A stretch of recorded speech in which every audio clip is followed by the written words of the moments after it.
getting settled in here, let me tell you, good morning. It's a beautiful day. Had the warmth, had the rain.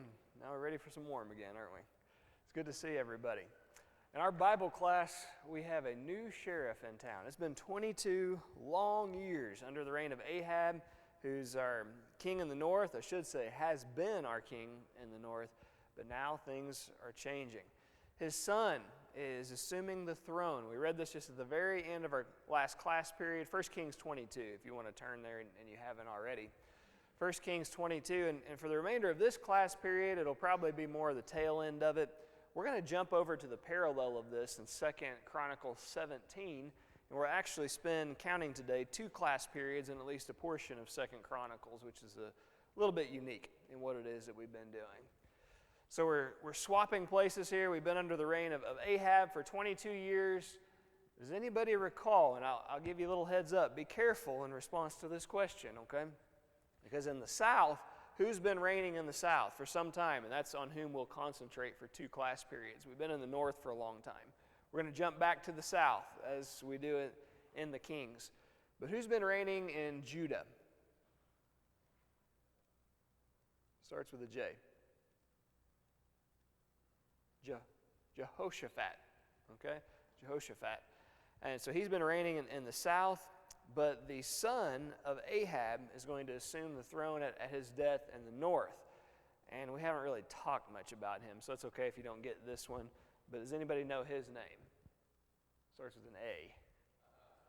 Okay, so you're saying Ahaziah, or we commonly hear Ahaziah. Both are probably wrong. So, yeah, so Ahaziah or Ahaziah is taking over in the north. Now, I just want to remind ourselves of where it is we stand and why our king is no longer on the scene. So in 1 Kings 22, we'll just pick up here about where we left off last week. The Israelites with the people of Judah are at war. They've gone to war with their neighbor up to the north of them and maybe a little bit slightly east. What country have they been warring with? Syria. And who's the guy who's been a real problem for Israel and really even Judah going back for some times? Yeah, not Ben-Hur, right? But he's related. No. Ben-Hadad is the guy who's been the issue. So they go to war against them, and there's this prophet by the name of Micaiah. And the king of the south, he's a religious man. King of the north, he's religious, but not in the way he should be.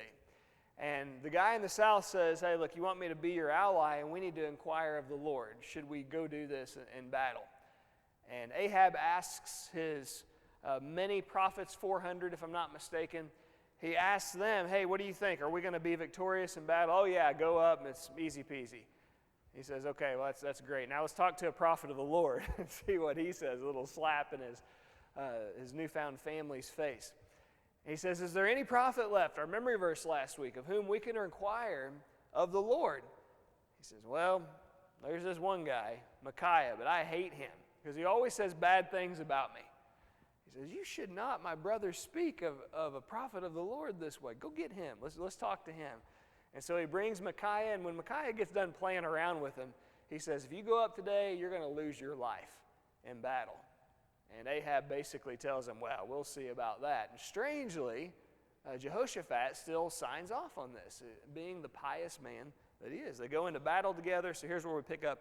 Verse 34 in 1 Kings 22. Now, a certain man drew a bow at random and struck the king of Israel between the joints of his armor. I know I mentioned this last week, but isn't the providence of God an astounding thing?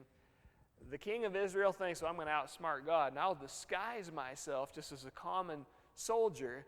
And then we're told this random archer pulls back his bow and just lets it go, just slings the arrow, and it hits the only spot that's the weakness on the king of Israel, between the joints of his armor. So he said to the driver of his chariot, turn around and take me out of the battle, for I am wounded. He probably realizes that it's mortally so.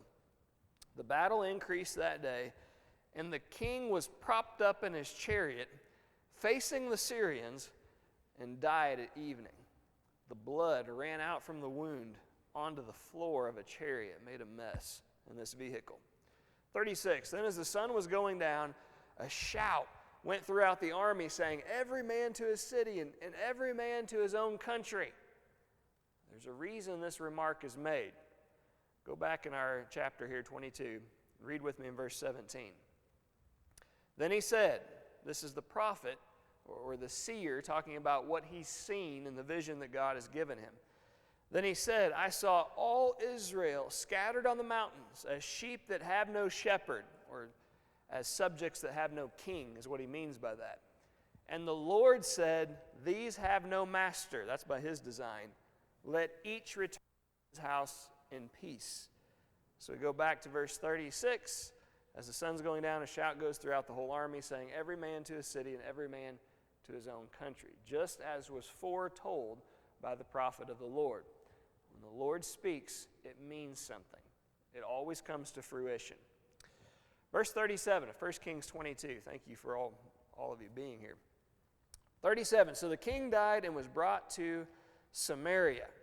Okay, and we understand by now that Samaria is the capital city of the northern kingdom, Israel. It's just about in the center of the map, and that's where the main palace, there's a second one also, is found up in Jezreel, roughly 30 miles to the northeast. But the main palace of the king Ahab and the queen Jezebel is found in Samaria. So the king dies and he's brought to Samaria, and they buried the king in Samaria. And this nasty remark is made in 38. And someone washed the chariot at a pool in Samaria, and the dogs licked up his blood while the harlots bathed. Now let's pause right there. Now this is very fitting because Ahab, this is a guy who allows all of this spiritual prostitution to go on in the land. And he's also apparently, prostitution going on in the land. And this is a place commonly where the ladies of the city who hire out their services go, and maybe as well they can show off their bodies to men who might hire them for that reason.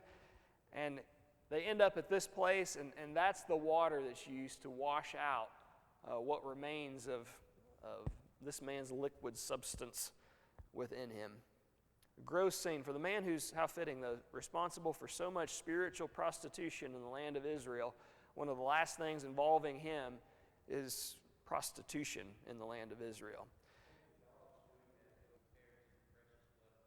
I think so, Roy. Yeah, very good observation there.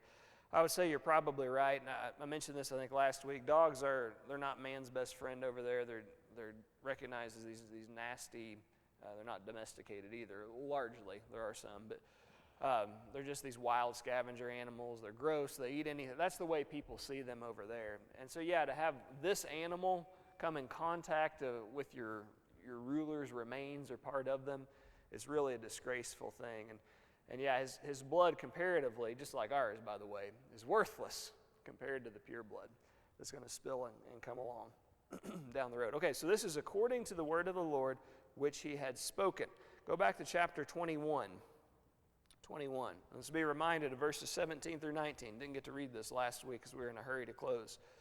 Then the word of the Lord came to Elijah the Tishbite, saying, and this is after what happens when Naboth and Ahab and Jezebel conspire to steal his vineyard.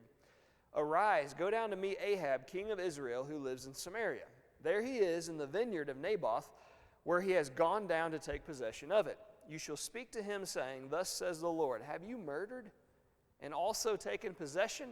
And you shall speak to him, saying, thus says the Lord, in the place where dogs lick the blood of Naboth, dogs shall lick your blood, even yours.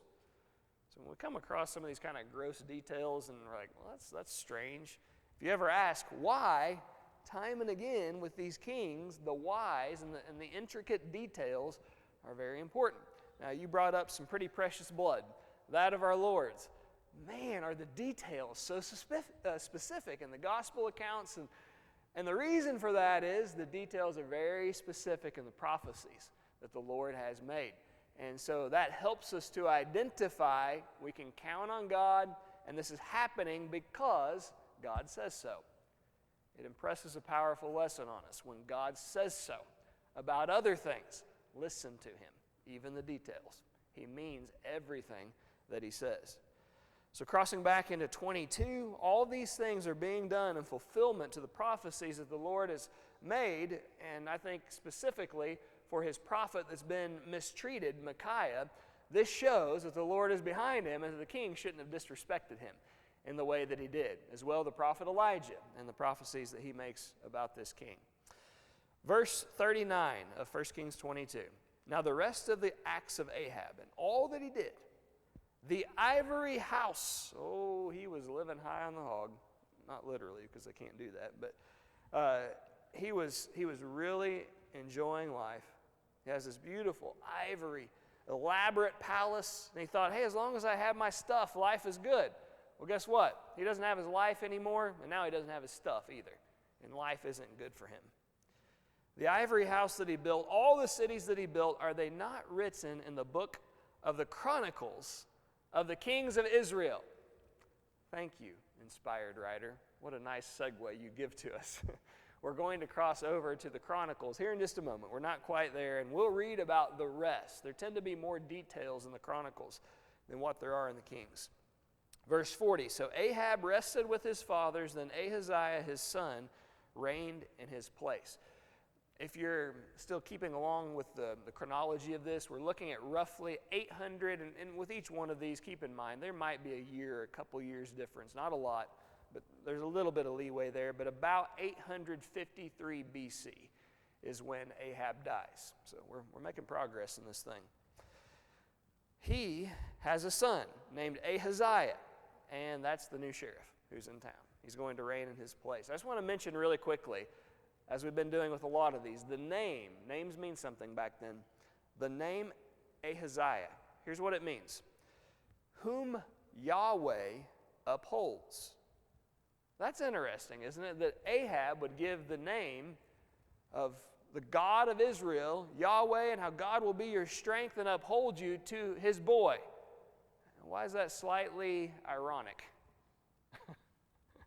What's the background of Ahab been here for the last 22, maybe plus years? He's been a servant of Baal, and at least his wife has been. And he hasn't stopped his wife in all of these advances she's made as a pagan missionary, as she would see herself and her family, to the land of Israel. But this also seems to give indication of, I would say, some positivity with Ahab. This name seems to suggest that notwithstanding his flirtations with Baal worship, it appears that Ahab remained a believer in Yahweh. Does that mean that he's devoted to him as he should be? No, he's dividing his attention, but apparently he would seem to still have some respect for the God of Israel. And I guess maybe in a roundabout way, that's some positive thing that you could say about Ahab. He's gone, though, and now we're going to shift our attention back to the south as what takes place in the time period of the kings. Some overlap and have to backtrack just a little bit as we do this. Verse 41, Jehoshaphat. We've already read some about him, but here's how this begins. Jehoshaphat, the son of Asa, had become king over Judah in the 4th year of Ahab, king of Israel. And that means he would begin reigning about the year 869 BC. So I told you that Ahab, he dies in 853, and now we're told Jehoshaphat starts his reign in 869, and between the two, you're looking at a difference of about 16, 17 years now that we're rewinding to pick up a little bit more of the story of the king in the south, Jehoshaphat. 42, Jehoshaphat was 35 years old when he became king. He could be president, couldn't he? Also in the United States. 35 years old when he became king. He reigned a quarter of a century, 25 years, so that would mean that he's going to die at 60 years of age in Jerusalem. His mother's name was Azubah, the daughter of Shilhi. And he walked in all the ways of his father Asa. Now, if you recall about Asa, been a while since we talked about him, he was a good king. There's some things at the end, maybe not so great, but overall he was a pretty solid ruler for Judah. This guy, Jehoshaphat, walked in all the ways of his father Asa. He did not turn aside from them, doing what was right in the eyes of the Lord. Nevertheless, the high places were not taken away. This is where sacrifice would be made. Where was sacrifice supposed to be made? The only place that's authorized by God. In the temple. There we go. And we have the bronze altar out front, right? And okay, so the sacrifices are to be given there. There's still sacrifices that are being offered around that God doesn't approve, but, again, I guess you could say as a credit to them, at least they're not burning sacrifices to Baal. That's a positive thing. At least they're not burning sacrifices like Jeroboam instituted to the golden calf, going back to the ways of Egypt. Nevertheless, not ideal, not exactly the way God had laid it out, but at least they're worshiping Yahweh. That's a plus. Nevertheless, the high places were not taken away, for the people offered sacrifices and burnt incense on the high places. Also, and that seems to be a negative that's stated, also, which would be a lead-in to a second negative, it appears, Jehoshaphat made peace with the king of Israel. And we're going to be reminded from the Chronicles why that wasn't a good decision for the king. Now, the rest of the acts of Jehoshaphat, the might that he showed, we'll talk more about that today, and how he made war, are they not written in the book of the Chronicles of the kings of Judah? Thank you, good sir, for yet another segue to the very spot we're going. And the rest of the perverted persons, this is where I want to pause, and we've done this once before, and I've told you, I like the New King James a lot. I think it's a very good translation of Scripture. This is an awful rendition in these places. In fact, I think it's unique. I don't believe there's any other widely circulated translation that renders this Hebrew term, Kadesh, as perverted persons. What do you have in your translation, if it's not King James, New King James? Okay, it's a very good translation. Male cult prostitutes. Any other? What is that, by the way? Oh, thank you. I didn't. When did that come out? Do you know? Apologetic Express? Huh. Yeah. So legacy. I have to look that up. Thank you. I'm always interested when a new translation comes along to examine. Yes, ma'am. Go ahead, Carrie. Okay, King James Version says sodomites. Excellent translation of the term. Any others? I think that probably is going to cover it. All right, so the idea here, both, okay, of a sodomite, and also, you're probably aware of the lady prostitutes that were often involved in these pagan temples and the religions and the exercises that occurred. But there at times are also male prostitutes, and the males would use these male prostitutes as they would use a woman in these acts. And so it's not just this disgusting fornication going on, as you commonly see, but it's also homosexuality in addition to that. And the rest of the perverted persons, the male cult prostitutes or the sodomites, so much better of the Hebrew term Kadesh, who remained in the days of his father Asa, he banished from the land. So he's not only helping to continue to clean up some worshipful impurities, but as well as some problems with morality. Verse 47, there was no king then in Edom, only a deputy of the king. This seems to me to be a strange remark. We're talking about Israel, and we're talking about Judah, and all of a sudden there's a comment here about Edom, and notice in verse 48, Jehoshaphat made, we go right back into a conversation of Judah. So where does this tiny little sentence fit into the overall framework of our discussion? Why do you think he would mention there was no king in Edom back then, only a deputy of the king? A geographical reminder might help. Does anybody know off the top of his or her brilliant head where Edom is found, the kingdom of Edom, relative to God's people, just direction, north, south, east, west? Very good, very good. Bible class teacher always has it for us, right? It's south of the people of God's territories. So, of course, we have Israel up to the north, and then to the south of that we have Judah. We talk about these all the time. Well, I mentioned up to the north/east, you have the kingdom of the Syrians. Now that's Aram or Damascus. So that's where we've been discussing and the conflict between Israel and Judah with those people. Look down to the south of the Dead Sea, and that's where you have the kingdom of Edom. Okay, so does that help any, or does it not still? Why all of a sudden just plug something in about Edom? They have no king. There's only a deputy of the king. Everything's Israel, Judah, little tiny sliver, Edom, right back to Judah. I believe there's a suggestion that's being made here before moving on, and perhaps that is that Judah has become so powerful that she's maybe also ruling over her neighbors to the south. And we're going to find out about Jehoshaphat. His army is immense. The military prowess during this stretch is absolutely ridiculous. And I think what it is that he's also ruling over the kingdom of Edom. They become their subjects, and they don't even really have a king. They have this vassal king that's been put in place maybe by Jehoshaphat because God's people are also capitalizing with their power over them. I think that's what makes a lot of sense, even though there's no direct statement that's ever made about that. Verse 48, going right back to Judah after talking about Edom. Jehoshaphat made merchant ships to go to Ophir for gold. Does this place strike a memory in your head? Ophir. Ophir. Who else dabbled in this place? Who came before? And if it helps any, it mentions for gold. Who had a lot of gold? Solomon. Okay. Yeah, that would seem to make a lot of sense. All right, let me switch maps right here. This is a little bit confusing, this map to me.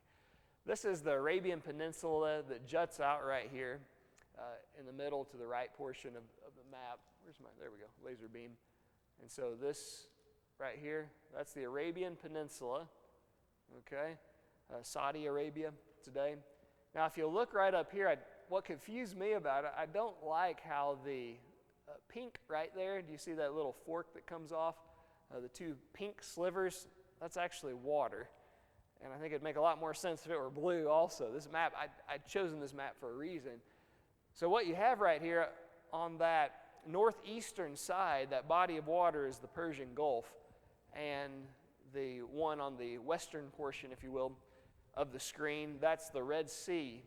And then these two arms that come off, those are the two gulfs. And I know you're probably better at this for me, but if I don't see it, it's hard for me to picture it, and the picture throws me off. So those two purple, if I said pink, I meant purple, those two purple slivers that come off right there are gulfs.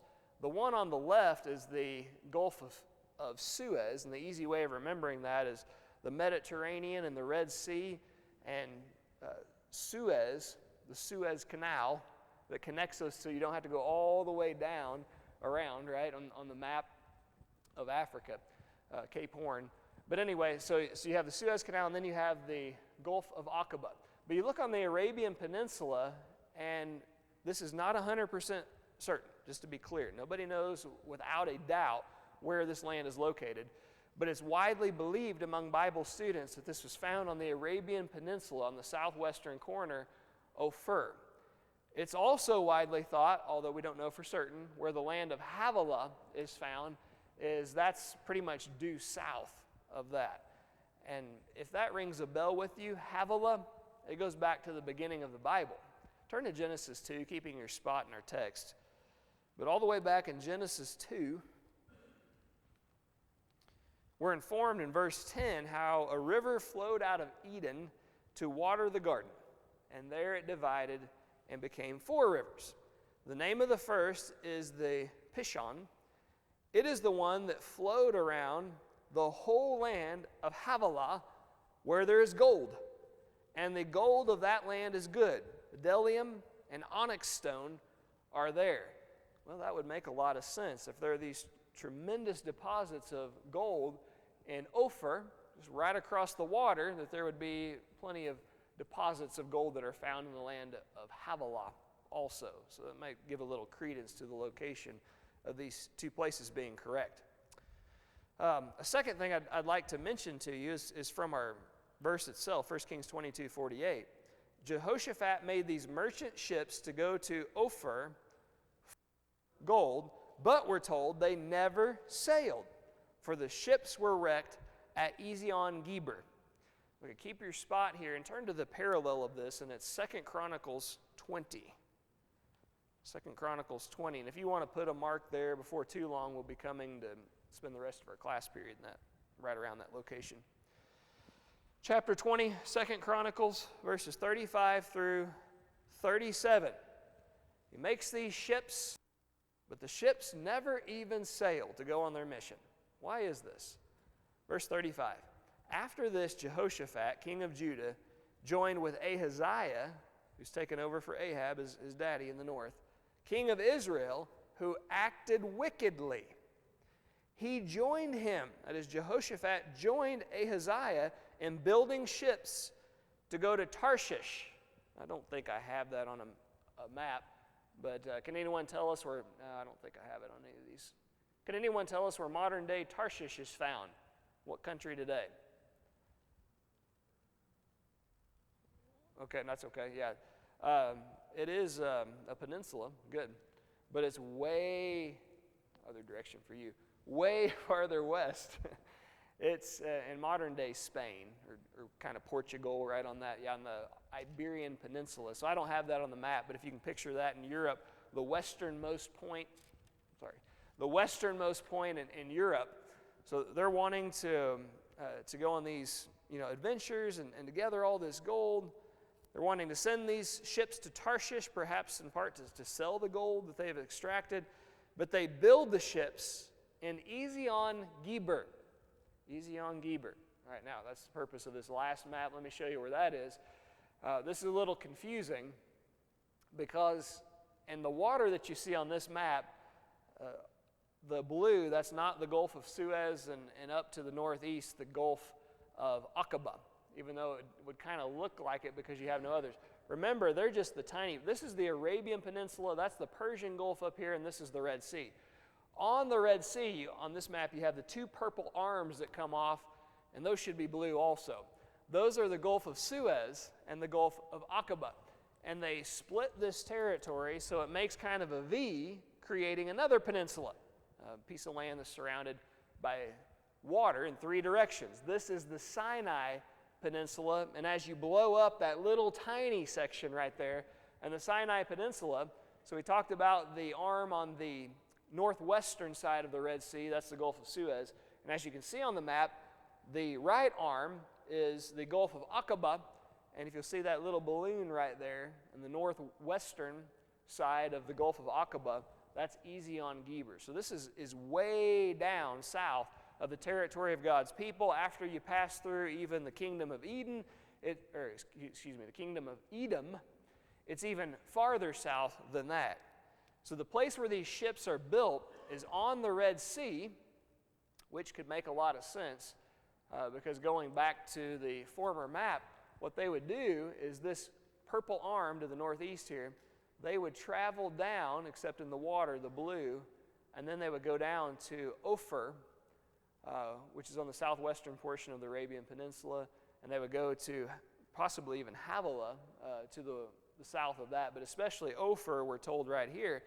And then they would probably take those extracts that they made on around to Tarshish, which is modern-day Spain/Portugal. Listen to this in 2 Chronicles 20. They build these ships in Ezion-Geber on a seaport. Then Eleazar, the son of Dodavohu, that's a good one, of Mareshah, prophesied against Jehoshaphat, saying, "Because you have joined with Ahaziah, the Lord will destroy what you have made." This seems a little unnecessary, but just as a reminder, what did he just make? Ships, a whole bunch of ships. Notice, and the ships were wrecked. Never even go out on their maiden voyage, and were not able to go to Tarshish. So as we go back to our text in 1 Kings 22, remember, we're told of the fact in this passage, verse 48, Jehoshaphat made merchant ships to go to Ophir for gold, but they never sailed, for the ships were wrecked at Ezion-Geber. Well, it's Chronicles that tells us why they never sail. It's the curse of the Lord. He disagrees with what's taking place. So why is he against these efforts of Jehoshaphat, king of Judah, about the merchant ships and the gold? Why is he against it? First of all, consider the alliance. There are problems in the family of Ahab, Jezebel, and now Ahaziah. He possesses the heart of his mom and dad. We're going to find out here in a little bit. So God's not on board with an alliance that's made with him, number one. But number two, there's somebody else who's invested himself in these very efforts in recent past. It was a mistake. And the king's not learning, or initially hasn't learned from that mistake that was made. Turn back to 1 Kings chapter 9. When I ask about the gold connected to Ophir, someone astutely mentioned, oh, that's Solomon. Yeah, let's remind ourselves of Solomon's efforts back in the day. 1 Kings 9, 26 and 27. King Solomon built a fleet of ships at Ezion-Geber. You ever heard of that place? Which is near Eloth on the shore of the Red Sea, as we've shown on our map. Let me go back to that one now. So Ezion-Geber in the Gulf of Aqaba. And sure enough, it sounds like we're the right location. On the shore of the Red Sea in the land of Edom, the very corner of that. And Hiram sent with the fleet his servants. And by the way, Hiram, he's not a servant of Yahweh, right? As far as we know. He's the king of what place? Up to the northwest in the territory of God's. Hiram, there you go, gave it to you. Okay, up around Persia, yeah. He's the king of Tyre, is what he is, okay? Hiram sent with the fleet his servants, seamen who were familiar with the sea, together with the servants of Solomon. Why? What are they trying to do in building these ships and Ezion-Geber and sending them to Ophir? Chapter 10 of 1 Kings, verse 11. Moreover, the fleet of Hiram, which brought gold from Ophir, brought from Ophir a very great amount of almug wood and also precious stones. Look down in verse 14. Now the weight of gold that came to Solomon in 1 year was 666 talents of gold, besides that which came from the explorers and from the business of the merchants and from all the kings of the west and from the governors of the land. We've done a study on Bible numbers before. Now, God could have used any number here because he says, actually, there's more than that whenever you add this, this, and this. But he wants to start with this number. What he's bringing in is 666 in gold.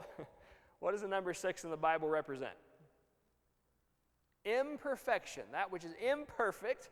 Good. And the number 3, there are 3 6s, represents what? The divine. And I believe 666 in the Bible represents this simple concept. Taking that which is imperfect and putting it in place of the divine. And that's what Solomon had done. He had set up a god. Now, he knows better than to set up and to worship these pagan gods, unfortunately, which he's going to engage in down the road. But he doesn't even realize that he has made something else his number one ambition in life.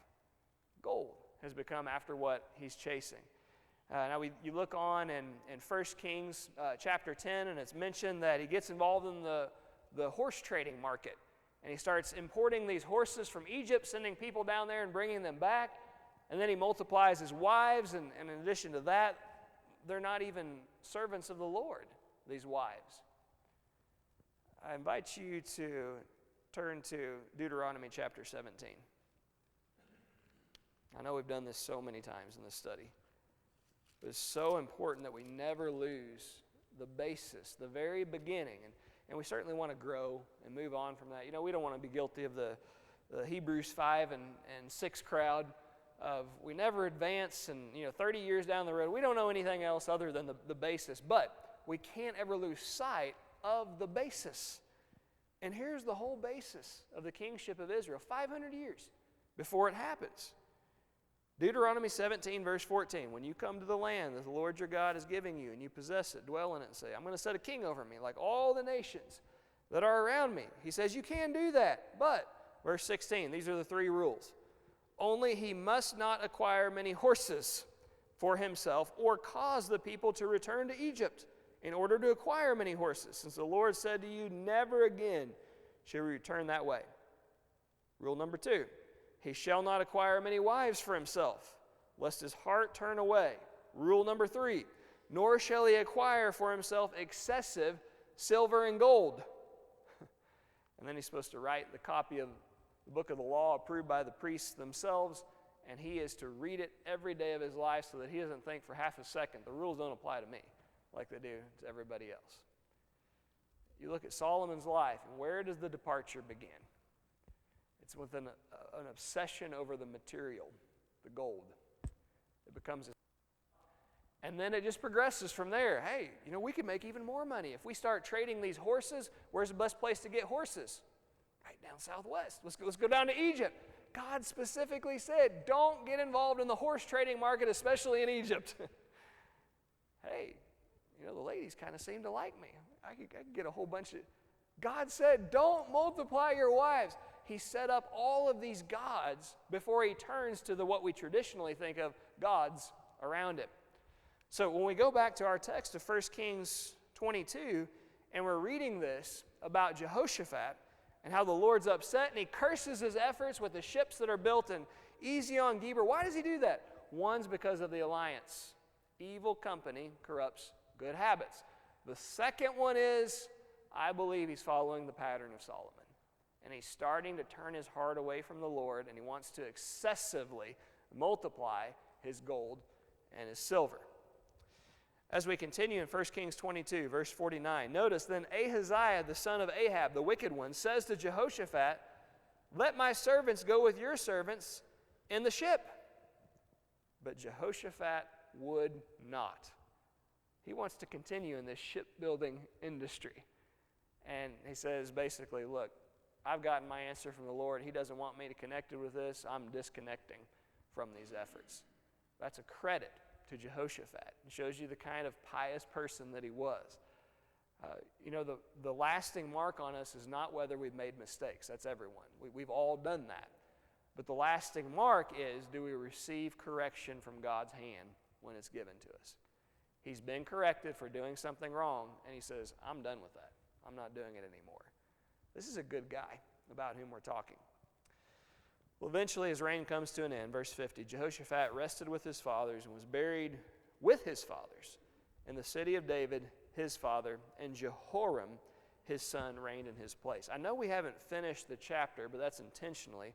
We're going to leave this little sliver for a few weeks down the road. And now let's jump ship, no pun intended, as we've been promising from the Kings to 2 Chronicles.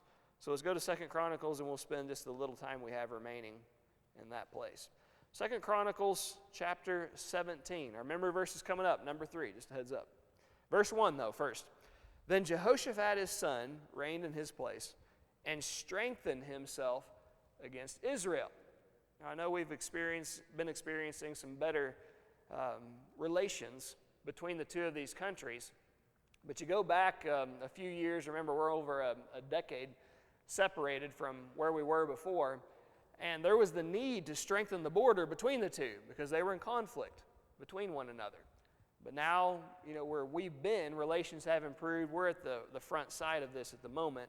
And when tensions were still hot, he needed to strengthen himself against Israel.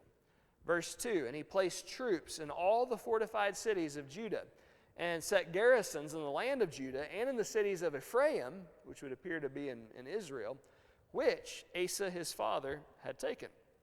All right, who would like to say our memory work in verse 3? 2 Chronicles 17:3. Pretty short and sweet one. There you go. There's something different about him, right? I say that. A lot of the kings of Judah, well, a number of them, they're pretty good rulers. Israel, they're all rotten to the core. There are some times of slight reformation in a few of their lives, and that's a positive. But he walks in the way of his father David, doesn't turn aside to the left, to the right.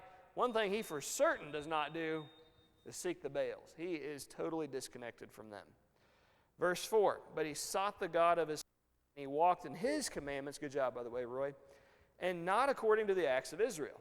Therefore the Lord established the kingdom in his hand. All Israel gave presents to Jehoshaphat. He had riches and honor and abundance. His heart took delight in the ways of the Lord. Is this not refreshing? I'm appreciative of just how descriptive the writer is. It's like, at a time when they're so rotten, it's kind of nice to hear positivity after positivity after positivity. Moreover, he removed the high places and the wooden images from Judah. Also, in the 3rd year of his reign, he sent his leaders, also related to old Hur, Ben-Hail, Obadiah, Zechariah, Nethanel, and Micaiah. And we see some familiar names there. I don't believe these are the prophets with whom we're so familiar. And Micaiah, I don't know if this is the same Micaiah of whom, these are common names back then. Micaiah, although it's possible that he could be a prophet from Judah, goes to Israel, and the king of Israel imprisons him. That could be. Micaiah, to teach in the cities of Judah, and he sent with them Levites, Shemaiah, Nethaniah, Zebediah, Asahel, Shemiramoth, no, that's right, okay. Jehonathan, Adonijah, Tobijah, and Tobadonijah, the Levites, and with them Elishama and Jehoram, the priests. So they taught in Judah and had the book of the law of the Lord with them. They went throughout all the cities of Judah and taught the people. Look at the result. And the fear of the Lord fell on all the kingdoms of the lands that were around Judah, so that they did not make war with Jehoshaphat. It's amazing what Scripture does when we just allow the power of God to work. And it's as simple as when we ignore it, we stop teaching it, we turn aside to something else, the whole land becomes rotten in no time. But in a land that's very similar to this one, when we just talk about the Lord, the ways of the Lord, and have his ways taught, people listen. They're fascinated by it. There's a lot of responsibility on us when we're in positions of authority. If we're teachers, if we're preachers, if we're elders, if we're deacons, if we're moms and we're dads and families, there's no limit to the difference we can make. And the great thing is we don't have to contain all the power. Don't worry about that. Well, we could be like Moses. Well, I'm not eloquent. I just zip it and go, dude. Just do what I told you. Just tell them what I'm saying. That's where the power is found, and it's going to make results. Paul? Yeah, very good. And the thing that's even better than having to show your power in war is not having to fight the war in the first place. Isn't that a lot better? Yeah, very good, Paul. Appreciate that remark. 11, also some of the Philistines brought Jehoshaphat presents and silver as tribute. The Arabians brought him flocks, 7,700 rams and 7,700 male goats. Almost like they even have a respect for the Israelite God. They're learning the numerology of the Lord of Israel. And if we can go back here, I would like to show you just really quickly. I know we're just about out of time. But for Judah, those to the west in the Philistine states, showing great respect. Those to the south, and now I'm going to have to go back again to do that. This is in the Sinai Peninsula area, the Arabian Peninsula, right here. The Arabians, this huge area here, and from the land of Ophir, they bring him tribute also. 12, so Jehoshaphat became increasingly powerful. He built fortresses and storage cities in Judah. He had much property in the cities of Judah. The men of war, mighty men of valor, were in Jerusalem. These are their numbers, and this is where we'll end, according to their fathers' houses. Of Judah, the captains of thousands, Adnah the captain, and with him 300,000 mighty men of valor. Next to him was Jehohanan, the captain, and with him 280,000. And next to him was Amasiah, the son of Zikri, who willingly offered himself to the Lord, and with him 200,000 mighty men of valor. Benjamin, Eliada, a mighty man of valor, and with him 200,000 men armed with bow and shield. Next to him was Jehozabad, and with him 180,000 prepared for war. These served the king, besides those the king put in the fortified cities throughout all Judah. Anybody adding those up as we went through? I wasn't just right here, but look at you. Very nice. So I was like you, spend a little bit of time doing this. You add them all up, and you have 1.16, or if you prefer, 1,160,000 soldiers. And as he states, that's really not all of them. That's just the main, supply of them. In addition to all these strongholds he has in the city, on these cities all throughout the territory of Judah. You're talking, this is a small area, a massive army. People don't want to mess with him. There's strength in the part of Jehoshaphat, but his strength's really not found in his military. His strength's found in the Lord, and the Lord blesses him because he's serving him. Now, I hope that helps us to better understand this concept that Ahab wants to align himself with Jehoshaphat. Everybody wants to align themselves with Jehoshaphat right now. The Philistines, the Arabians want to do so. When I was growing up, I still have, of course, an older brother of 6 years. I was pretty proud, still am very proud of my big brother. But I was especially grateful as a kid that was about this much shorter and about 30 pounds lighter than everybody else to have the big, strong brother that I did. I felt safe with him wherever I went. Ahab looks at this guy, and he quite literally says, I want to have you as my brother. And he makes this arrangement where he gets him into the family. And this is going to be his big brother. And Ahab thinks, hey, I'm okay as long as I'm walking beside my big, strong brother. Everything's going to be just fine. We'll pick up next week in that spot. Next week's our meeting, so 2 weeks. We'll pick up in this place. Let's do chapters 18 and 19 of 2 Chronicles. We're keeping it parked right here, 2 Chronicles. 18 is going to be a review of what we've already studied, but there are more details that we need to consider, and it's from the Judah perspective instead of the Israelite one. And then we'll conclude with chapter 19 in this little section of the prophets of Ahab and Jehoshaphat. Memory work. Let's do chapter 19, verse 2. Verse 2 of chapter 19 in 2 Chronicles. But before we take a little break here, any other thoughts that you'd like to bring out?